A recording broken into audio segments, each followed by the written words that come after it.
ओम शांति। आज 13-3-2025 प्रातः मुरली। ओम शांति। बाप दादा মধুবন। বাবা আজ বলেছেন, মিষ্টি বাচ্চারা, সত্যযুগী পদের আধার হলো পড়াশোনা। যারা পুরনো ভক্ত হবে তারা পড়াশোনাও ভালোভাবে করবে এবং ভালো পদও পাবে।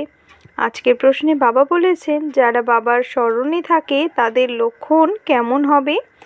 উত্তরে বাবা বলেন, স্মরণে থাকা বাচ্চাদের গুণ ভালো হবে, তারা পবিত্র হতে থাকবে, রয়্যালিটি আসতে থাকবে, নিজেদের মধ্যে ক্ষীরখণ্ড অর্থাৎ দুধ চিনির ন্যায় মিলেমিশে মিষ্টি হয়ে থাকবে, অপরকে না দেখে নিজেকে দেখবে, তাদের কথাও বুদ্ধিতে থাকে, যে করবে সে পাবে। ওম শান্তি। বাচ্চাদের বোঝানো হয়েছে যে ভারতের যে আদি সনাতন দেবী দেবতা ধর্ম, তার শাস্ত্র হলো গীতা। এই গীতা কে গেয়েছে তা কেউ জানে না, এ হলো জ্ঞানের কথা।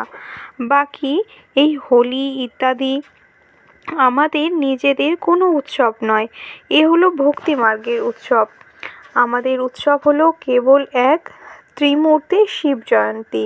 ব্যাস, শুধু শিব জয়ন্তী কখনো বলা উচিত নয়। ত্রিমূর্তি শব্দটি না প্রয়োগ করলে মানুষ বুঝবে না। যেমন ত্রিমূর্তির চিত্র রয়েছে, নিচে লেখা উচিত, দৈবী স্বরাজ্য আপনার জন্মসিদ্ধ অধিকার। ভগবান শিব তো বাবাও, তাই না?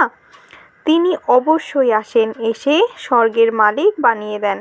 স্বর্গের মালিক হয়েছেই রাজযোগ শেখার কারণে। চিত্রের মধ্যে তো অনেক জ্ঞান রয়েছে। চিত্র এমনভাবে বানানো উচিত যা দেখে মানুষ ওয়ান্ডার হয়ে যায়। তাতেও যারা অনেক ভক্তি করেছে তারাই সঠিকভাবে জ্ঞানকে গ্রহণ করতে পারবে। যারা ভক্তি কম করেছে তারা জ্ঞানও কম গ্রহণ করবে, তাই তাদের পদ প্রাপ্তিও কম হবে। দাস দাসীও তো নম্বর অনুসারেই হয়, তাই না? সব কিছুর আধারই হলো পড়াশোনা। তোমাদের মধ্যে অনেক অল্প সংখ্যকই রয়েছে যারা ভালোভাবে যুক্তি সহকারে কথা বলতে পারে, ভালোভাবে বাচ্চাদের অ্যাক্টিভিটি অর্থাৎ কাজকর্ম ভালো হবে, গুণও সুন্দর হওয়া উচিত। যত বাবার স্মরণে থাকবে ততই পবিত্র হতে থাকবে আর রয়্যালিটিও আসতে থাকবে। কোথাও কোথাও শূদ্রদের আচার আচরণও অনেক ভালো হয়। আর এখানে ব্রাহ্মণ বাচ্চাদের আচার আচরণ এমন যে সে কথা আর জিজ্ঞাসা করো না। তাই তারাও অর্থাৎ অজ্ঞানীরা বলে যে এদের ঈশ্বর পরাণ।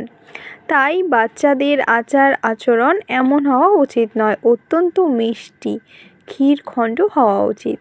যে যেমন করবে সে তেমনই পাবে, না করলে পাবে না। বাবা ভালোভাবেই বোঝাতে থাকেন, সর্বপ্রথমে অসীম জগতের পিতার পরিচয় দিতে থাকো। ত্রিমূর্তির চিত্র তো খুবই সুন্দর, স্বর্গ আর নরক দুই পিঠে রয়েছে। গোলকের চিত্রও পরিষ্কারভাবে রয়েছে। যে কোনো ধর্মাবলম্বীকেই তোমরা গোলক বা কল্পবৃক্ষের সাহায্যে বোঝাতে পারো যে এই হিসেবে তো তোমরা স্বর্গ অর্থাৎ নতুন দুনিয়ায় আসতে পারবে না। যে ধর্ম সর্বাপেক্ষা উচ্চ ছিল, সর্বাপেক্ষা সমৃদ্ধশালী ছিল, সেই সর্বাপেক্ষা দরিদ্র হয়ে গেছে। সে সর্বপ্রথমে ছিল, সংখ্যাও তার অধিক হওয়া উচিত। কিন্তু হিন্দুরা অধিক মাত্রায় অন্যান্য ধর্মে পরিবর্তিত হয়ে গেছে। নিজেদের ধর্মকে না জানার কারণে অন্যান্য ধর্মে কনভার্ট হয়ে গেছে বা নিজেদের হিন্দু বলে। নিজেদের ধর্মকেও জানে না, ঈশ্বরকে অনেক ডাকতে থাকে শান্তি দাও, কিন্তু শান্তির অর্থই জানে না। একে অপরকে শান্তি প্রাইজ দিতে থাকে। এখানে বাবা তোমাদের অর্থাৎ বিশ্বে শান্তি স্থাপনের নিমিত্ত বাচ্চাদের বিশ্বের রাজত্বের প্রাইজ দিতে থাকেন। এই পুরস্কারও পুরুষার্থের নম্বর অনুসারে প্রাপ্ত হয়, দিয়ে থাকেন ভগবান বাবা। পুরস্কার কত বড়! বিশ্বের সূর্যবংশীয় রাজত্ব। বাচ্চারা, এখন তোমাদের বুদ্ধিতে সমগ্র বিশ্বের হিস্ট্রি, জিওগ্রাফি, বর্ণ ইত্যাদি সব কিছুই রয়েছে। বিশ্বের রাজত্ব নিতে হলে কিছু পরিশ্রমও করতে হবে। পয়েন্ট তো খুবই সহজ। টিচার যা কাজ দেয় তা করে দেখানো উচিত, যাতে বাবা দেখেন যে কার মধ্যে সম্পূর্ণ জ্ঞান রয়েছে। অনেক বাচ্চারা তো মুরলির ওপর ধ্যানও দেয় না, রেগুলার মুরলি পড়ে না। যে মুরলি পড়ে না সে কিভাবে অন্যের কল্যাণ করবে? অনেক বাচ্চারা আছে যারা অপরের কল্যাণ করে না, না নিজের কল্যাণ করে না অপরের করে। তাই অশ্বারোহী, পেয়াদা ইত্যাদি বলা হয়ে থাকে। মহারথী অতি অল্পই রয়েছে, নিজেরাও বুঝতে পারে কে কে মহারথী। তারা বলে যে গুলজার দাদিকে, প্রকাশমণি দাদিকে, মনোহর দাদিকে পাঠাও, কারণ নিজে তো অশ্বারোহী আর ওনারা তো মহারথী। বাবা সব বাচ্চাদেরকেই ভালোভাবে বুঝতে পারেন, কারোর ওপরে আবার গ্রহের দশাও বসে থাকে, তাই না? কখনো ভালোভাবে বাচ্চাদের কাছেও মায়ার তুফান এলে তারা তাল জ্ঞানহীন হয়ে পড়ে, জ্ঞানের দিকে অ্যাটেনশনই যায় না। প্রত্যেকের সার্ভিসের মাধ্যমে বাবা জানতে তো পারেন, তাই না? সেবাধারী নিজের সম্পূর্ণ সমাচার বাবাকে দিতে থাকবে। বাচ্চারা, তোমরা জানো যে গীতার ভগবান আমাদের বিশ্বের মালিক বানাচ্ছেন। অনেকেই আছে যারা গীতাও কণ্ঠস্থ করে নেয় আর হাজার হাজার অর্থ উপার্জন করে। তোমরা হলে ব্রাহ্মণ সম্প্রদায়, যারা পুনরায় দৈবী সম্প্রদায়ে পরিণত হও। সকলেই নিজেকে ঈশ্বরের সন্তান বলে, পুনরায় বলে দেয় যে আমরা সকলেই ঈশ্বর। যে যেমন পারে তেমনই বলতে থাকে। ভক্তিমার্গে মানুষের হাল অর্থাৎ অবস্থা কেমন হয়ে গেছে? এই দুনিয়ায় লৌহযোগী অর্থাৎ আয়রন এজেড অপবিত্র। এই চিত্রের মাধ্যমে ভালোভাবে বোঝাতে পারবে। সঙ্গে দৈব গুণও চাই, অন্তরে বাইরে সততা চাই। আত্মায় অসত্য হয়ে গেছে, একেই পুনরায় সত্যপিতা সৎ বানান। বাবাই এসে স্বর্গের মালিক বানান, দৈবগুণ ধারণ করান। বাচ্চারা, তোমরা জানো যে আমরা এমন অর্থাৎ লক্ষ্মীনারায়ণ গুণবান হতে চলেছি। নিজেকে যাচাই করতে থাকো যে আমাদের মধ্যে কোন আসুরি গুণ নেই তো। চলতে চলতে মায়ার থাপ্পড় এমনভাবে পড়ে যে তোমরা একেবারে অধঃপতনে চলে যাও। তোমাদের জন্য এই জ্ঞান আর বিজ্ঞানী হলো হোলি ধুরিয়া অর্থাৎ বিকাররূপী অসুরের বিনাশ, ভগবানের সঙ্গের রং। এই নিজেকে রাঙিয়ে নেওয়া। ওরাও অর্থাৎ অজ্ঞানীরাও হোলি ধুলিয়া পালন করে, কিন্তু এর অর্থ কী তা কেউই জানে না। বাস্তবে এ হলো জ্ঞান আর বিজ্ঞান, যার দ্বারা তোমরা নিজেদের অতি উচ্চে নিয়ে যাও।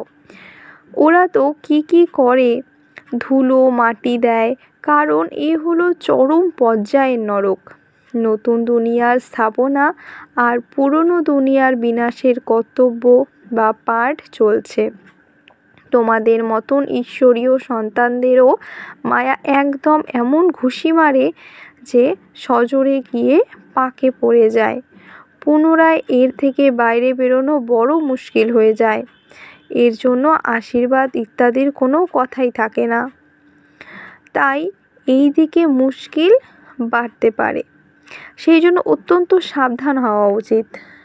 মায়ার আঘাত থেকে সুরক্ষিত থাকার জন্য কখনো দেহ অভিমানে আবদ্ধ হয়ে যেও না। সর্বদা সচেতন হয়ে থাকো। সকলেই হলে ভাই বোন। বাবা যা শেখান তাই বোনেরাও শেখান। মহিমা তো বাবারই, বোনেদের নয়। ব্রহ্মাও মহিমা নয়, উনিও পুরুষার্থের দ্বারা শিখেছেন। পুরুষার্থ ভালো করেছে অর্থাৎ স্বকল্যাণ করেছে। আমাদেরকেও শেখান, তাহলে আমরাও নিজেদের কল্যাণ করি। আজ হোলির জ্ঞানও এখন শোনাতে থাকেন। জ্ঞান আর বিজ্ঞান, পড়াকে নলেজ বলা হয়। বিজ্ঞান কী জিনিস তা কেউই জানে না। বিজ্ঞান হলো জ্ঞানেরও ঊর্ধ্বে। জ্ঞান তোমরা এখানে পাও, যার দ্বারা তোমরা ফল পাও। এছাড়া ওটা হলো শান্তিধাম। এখানে নিজ ভূমিকা পালন করতে করতে ক্লান্ত হয়ে পড়ে, তখন আবার শান্তিধামে যেতে চায়। তোমাদের বুদ্ধিতে এখন এই চক্রের জ্ঞান রয়েছে। এখন আমরা স্বর্গে যাব, পুনরায় 84 জন্ম নিতে নিতে নরকে আসব, পুনরায় তেমনই অবস্থা হবে, এমন চলতেই থাকবে। এর থেকে কেউই বেরিয়ে যেতে পারে না। কেউ বলে এই ড্রামা কেন তৈরি হয়েছে? আরে এ তো নতুন দুনিয়ার পুরনো দুনিয়ার খেলা। এই ড্রামা অনাদিকাল থেকে নির্ধারিত হয়ে এসেছে। কল্পবৃক্ষের মাধ্যমে বোঝানো অত্যন্ত ভালো। সর্বাপেক্ষা প্রথম কথাটি হলো বাবাকে স্মরণ করো, তাহলেই পবিত্র হয়ে যাবে। ভবিষ্যতে জানতে পারবে যে কে কে এই কুলের, যারা অন্যান্য ধর্মে পরিবর্তিত হয়ে গেছে তারাও বেরিয়ে আসবে। যখন সকলেই আসবে তখন মানুষ আশ্চর্য হয়ে যাবে। সকলকে এটাই বলতে হবে যে দেহ অভিমানী ছেড়ে দেহি অভিমানী হও। তোমাদের কাছে পড়াশোনাই হলো মুখ্য উৎসব, যার মাধ্যমে তোমাদের কত উপার্জন হয়। ওরা অর্থাৎ অজ্ঞানীরা তো এই উৎসব পালন করার জন্য কত অর্থাদি নষ্ট করে, কত ঝগড়াদি হয়। পঞ্চায়েতি রাজ্যে অনবরত কত ঝগড়া হতে থাকে, কেউ ঘুষ দিয়ে মারারও চেষ্টা করে। এমন অনেক উদাহরণ রয়েছে। বাচ্চারা জানে যে সত্যযুগে এমন কোনো উপদ্রবই হয় না। রাবণ রাজ্যে অনেক উপদ্রব। এখন তমপ্রধান, তাই না? পরস্পরের মধ্যে মতের মিল না হওয়ার কারণে কত ঝগড়া হয়। তাই বাবা বোঝাতে থাকেন, এই পুরনো দুনিয়াকে ভুলে একান্তে অর্থাৎ একাকী চলে যাও। ঘরকে স্মরণ করো, নিজের সুখধামকে স্মরণ করো। কারোর সঙ্গে অধিক কথাও বলো না, এতে ক্ষতি হয়ে যায়। অতি মিষ্টি শান্তভাবে প্রেমপূর্বক কথা বলা ভালো। বেশি কথা বলা ভালো নয়, শান্তিপূর্বক থাকাই ভালো। বাচ্চারা, তোমরা তো শান্তির দ্বারা বিজয় প্রাপ্ত করো। একমাত্র বাবা ব্যতীত আর কারোর সঙ্গে প্রেমের বন্ধন রাখা উচিত নয়। বাবার কাছ থেকে যতটা সম্পত্তি নিতে চাও তো নিয়ে নাও। লৌকিক পিতার সম্পত্তির ক্ষেত্রেও তো কত ঝগড়া হয়ে যায়, তাই না? এর মধ্যে কোনো খিটখিট অর্থাৎ ঝগড়া নেই। নিজের পড়ার মাধ্যমে যত চাও তত নিতে পারো। আচ্ছা, মিষ্টি মিষ্টি হারানিথি বাচ্চাদের প্রতি মাতা পিতা বাপদাদার স্মরণের স্নেহ সমন আর সুপ্রভাত। আত্মাদের পিতা তার আত্মারূপী বাচ্চাদের জানাচ্ছেন নমস্কার। ধারণার জন্য মুখোশসার 1 নম্বর, সত্য পিতা আমাদের সৎ বানাতে এসেছেন, তাই সততার সঙ্গে চলতে হবে। নিজেকে যাচাই করতে হবে, আমাদের মধ্যে কোনো আসরীয় গুণ নেই তো? আমরা বেশি কথা বলি না তো? অত্যন্ত মিষ্টি হয়ে শান্তি এবং প্রেমপূর্বক কথা বলতে হবে। 2 নম্বর, সম্পূর্ণ ধ্যান মুরলির ওপর দিতে হবে। প্রত্যহ মুরলি পড়তে হবে। নিজের এবং অপরের কল্যাণ করতে হবে। টিচার যে কাজ দেন তা করে দেখাতে হবে। আজকের বরদান, হোলি শব্দের অর্থকে জীবনে ধারণ করে পুরুষার্থের স্পিডকে আরও তেজময় করা। তীব্র পুরুষার্থী ভব। হোলি অর্থাৎ যা কিছু হয়ে গেছে, পাস্ট হয়ে গেছে, সেগুলিকে সমাপ্ত করে দাও। অতীতকে বিন্দু লাগিয়ে এগিয়ে চলা, এটাই হলো হোলি বানানো। অতীতের কথা এমন অনুভব হবে যেন অনেক পুরনো কোনো জন্মের কথা। যখন এই রকম স্থিতি হয়ে যাবে তখন পুরুষার্থের স্পিড তেজ হয়ে যাবে। তো নিজের বা অন্যদের পাস্ট হয়ে যাওয়া বিষয়কে কখনো চিন্তনে নিয়ে আসবে না, বুদ্ধিতেও রাখবে না, আর বর্ণন তো কখনোই করবে না। তবেই তীব্র পুরুষার্থী হতে পারবে। আজকের স্লোগান, স্নেহই হলো সহজ স্মরণের সাধন। এই জন্য সদা স্নেহী থাকো আর স্নেহী বানাও। মাতেশ্বরীজির অমূল্য মহাবাক্য। গুপ্ত বন্ধনযুক্ত অর্থাৎ বাধিলি গোপিকাদের গায়ন গীত। দর্শন বিনা প্রেম করি, গৃহে বসে স্মরণ করি। এখন এই সঙ্গীত হলো বন্ধনে আবদ্ধ তথাপি আনন্দমগ্ন কোনো গোপিকার গাওয়া গান। এ হলো প্রতিকল্পের বিচিত্র খেলা। বিনা দর্শনেই প্রেম হয়। দুর্ভাগা দুনিয়া কি জানে যে পূর্বকল্পের ভূমিকায় অর্থাৎ পাঠ পুনরায় হুবহু পুনরাবৃত্ত হচ্ছে। অবশ্যই সেই গোপিকা ঘর সংসার পরিত্যাগ করেনি, কিন্তু স্মরণের মাধ্যমে কর্মবন্ধন মিটিয়ে ফেলেছে। তাই সে খুশিতে মত্ত হয়ে দুলে দুলে গান করছে। বাস্তবে ঘর পরিত্যাগের জন্য কথাই নেই। ঘরে বসে বিনা দর্শনে সেই সুখ অনুভব করে সেবা করতে থাকে। কিভাবে সেবা করব? পবিত্র হয়ে অপরকে পবিত্র করার। তোমরা এখন তৃতীয় নেত্র পেয়েছ। আদি থেকে অন্ত পর্যন্তের বীজ এবং বৃক্ষের রহস্য তোমাদের নজরে রয়েছে। তাই এই জীবনের মহিমা আছে। এই জ্ঞানের মাধ্যমে 21 জন্মের জন্য সৌভাগ্য গঠিত হচ্ছে। এর মাঝে যদি কোনো প্রকারের লোক লজ্জা বিকারী কুলের মান মর্যাদা থাকে তাহলে সেবা করতে পারবে না। এ হলো নিজের দুর্বলতা। অনেকে ভাবে এই ব্রহ্মকুমারীরা ঘর ভাঙতে এসেছে, কিন্তু এখানে ঘর ভাঙার কোনো কথাই নেই। ঘরে বসেই পবিত্র হতে হবে আর সার্ভিস করতে হবে। এতে কোনো কষ্ট নেই। পবিত্র হবে তবেই পবিত্র দুনিয়ায় যাওয়ার অধিকারী হবে।